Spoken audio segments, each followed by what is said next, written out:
Hello, welcome back to Life Enrichment with Hank Ballinger. Today we want to talk about real estate as your 401k plan. Now, I know that just sends shivers down some people's spines to think about that. Not having a 401k, investing my money in real estate, me controlling that, me having to worry about toilets and tenants and all those problems. Well, think about it, okay? Just think about it. I know a lot of people, they look at the future and they say, well, my 401k or my savings, my SEP, my IRA, all those things. We're going to talk about those here in a minute, but they look at that and they say, that's my saving, that's my retirement, that and my Social Security, and maybe you have something put away somewhere else. I don't know, maybe it's under the mattress, maybe it's in a bank, who knows. But, you know, a lot of people, they save for retirement. But really, is saving the best? We want to look at that today. So before we get into that, again, I want to say thank you to those who watch the channel. If you can, hit the like button, subscribe to the channel, and share it with friends. We sure appreciate it. If you can do those things, we would greatly appreciate it.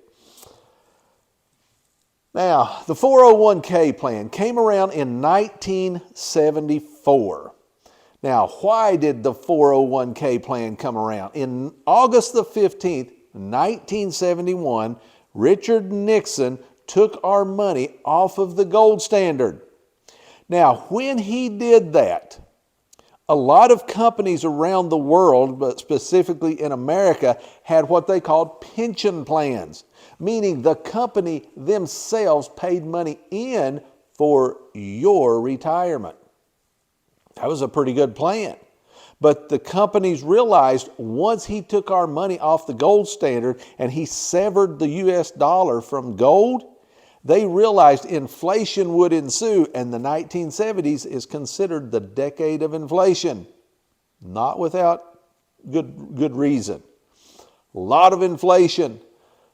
So what happened was, by 1974, a law was passed called ERISA, E-R-I-S-A, Employee Retirement Income Security Act. And when that law was passed, it made it possible that companies could then offer a 401, a 403, or SEPs, or things of that nature, saving plans of that nature, so that people could save themselves, not the company putting into the retirement, but the individual themselves. And it all stems back from Nixon taking our money off of the gold standard. Very important that we understand that. So what happened when we got to this? Well, a lot of people think their 401k is very solid. I'm investing in mutual funds. What is a mutual fund? Where is that money going?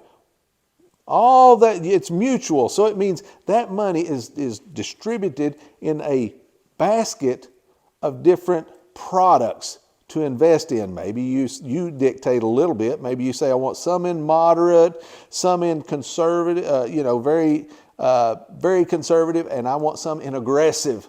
So you dictate a little bit. But then do you know where it goes? Many times, no. So a 401k is subject to the market. Now, if you watch the market every day, I'm saying the S&P, the Dow Jones, if you watch those, the NASDAQ, if you watch them every day, they'll go up or they'll go down, but they never go up or down in a straight line. They will zigzag up and they will zigzag down. That is the market. Now let's say you put $100,000 in the market and it goes up. Well, great, you just made money. But let's say you put $100,000 in the market and it goes down. Sorry about your luck, but you lost money. But either way, you could do nothing about it. Win or lose, you're kindly at the mercy of the market. A 401k is letting someone else control your money. You are not in control. You give that to some hedge fund, or you give it to some investment group, and they put it in a mutual fund or some other market. You can't control that. Many times you don't even know what it's going into. But either way, you can't control it. The market goes up, great. The market goes down, sorry about your luck. But either way, you have no control. Now, if a market was small enough that one man could control it, it wouldn't be a market. The fact that it's a market at all says that one person cannot control it. I can't invest money in Walmart and then go down to Walmart and buy enough stuff that it will make its market value go up. And even if I do, I have to buy so much stuff, and that market is going to go up so little that I will spend more money on stuff than money that I will get back out of the market. So it makes no sense. I cannot control it. There is no control. Once it leaves my hands, zero control. Now, pension funds, 401ks, 403bs. Generally, the 401s are for factory workers or blue collar. Generally, the 403s are considered for white collars. SEPs, self-employed. IRAs, those have been around a while, longer than the 401s, 403s, Roth, annuities. Generally, annuities, they're kind of like bonds. They go up very, very slowly, but they're a little more secure. They're kind of like bonds. They're going to go up, but they're going to be slow. A little more secure, but slow. Now, all of these pension plans, all of these retirement plans, all of these saving plans right here took a massive hit in 2008 and 9 in what's referred to as the GFC, or the Great Financial Crisis. In 2008 and 9, when the housing market tanked, just went nuts, just fell right out of bed, just tanked. Most people don't realize their 401k, their 403, their SEP, their IRA, their Roth was involved in the housing market that took a dive in 2008 and 9. And that's why their 401 and their retirement plan took a hit, because these companies they invested in that housing market. Now, how did they do that? These investment firms invested in something called MBSs, or mortgage-backed securities. I hope that idea of mortgage-backed securities makes you about as sick as it does me. I really don't like mortgage-backed securities. Now, do they make a lot of money for the big banks? Absolutely. These big banks, J.P. Morgan, Countrywide, U.S. Bank, Citigroup, all these big banks make a ton of money on mortgage-backed securities. Well, where does mortgage-backed securities come from? All these small banks, local banks, they generate these home loans and they package them together, thousands of them, and sell them to the big banks. And then the big banks put them on the stock market and the derivatives market. And they make obscene money on the stock market and the derivatives market.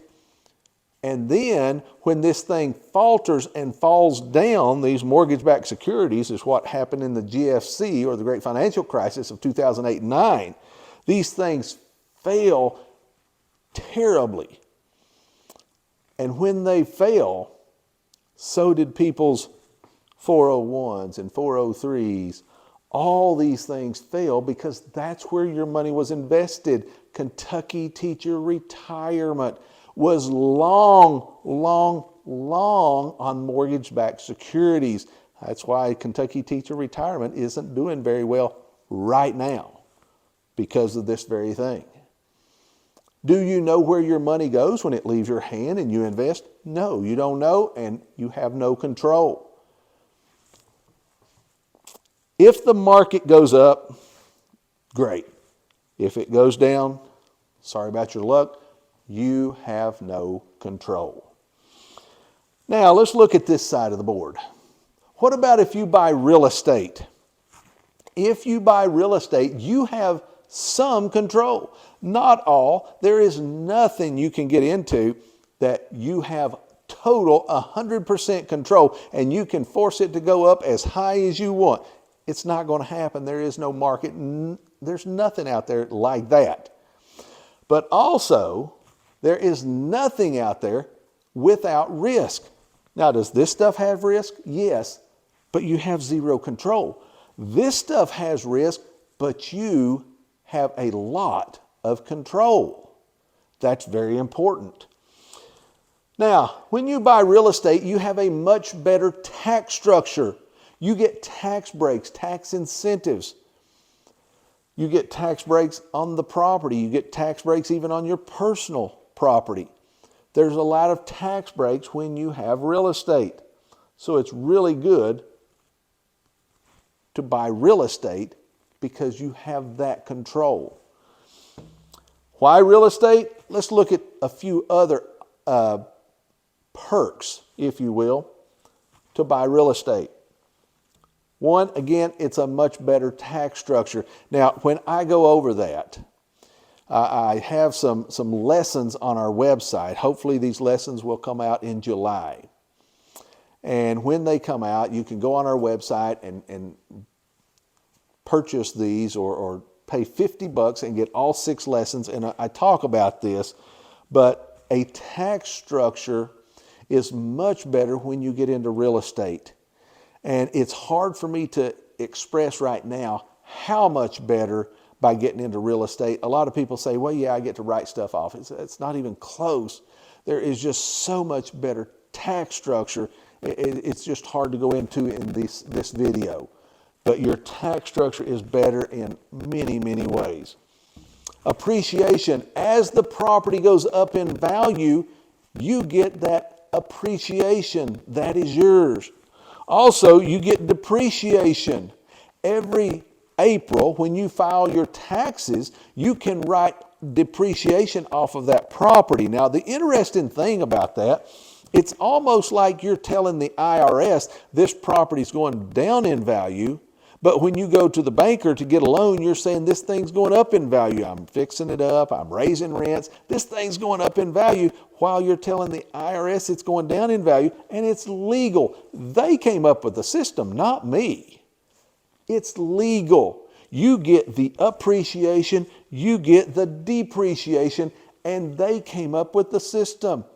They want you to do that because they realize they will make a lot of money off of you, but you control this. That's why you make more money here. Equity in the property, as you're paying that property off and it's going up in value and you're raising rents and forcing that value. It's called forced appreciation or value add. All that equity is yours. Cash flow. See, let me show you something about a 401, a 403. Any of these, you put money in, put money in, put money in. You may start when you're 20 and you may start being able to draw that out at 59 and a half. You may say, well, no, I'm going to wait till I'm 65 or 70. During that time, let's say from 20 to 65, you don't get any use of any of that money. Someone else does, whoever is controlling the market. But you have no control and they get use of that. Here in real estate, you have cash flow every month. If you buy right, you have cash flow. So you get money now, you get appreciation, you get depreciation, and you're building equity in that property, and that's your later money, but you're also getting now money that you can use now. Also, as it offsets inflation. If you buy real estate,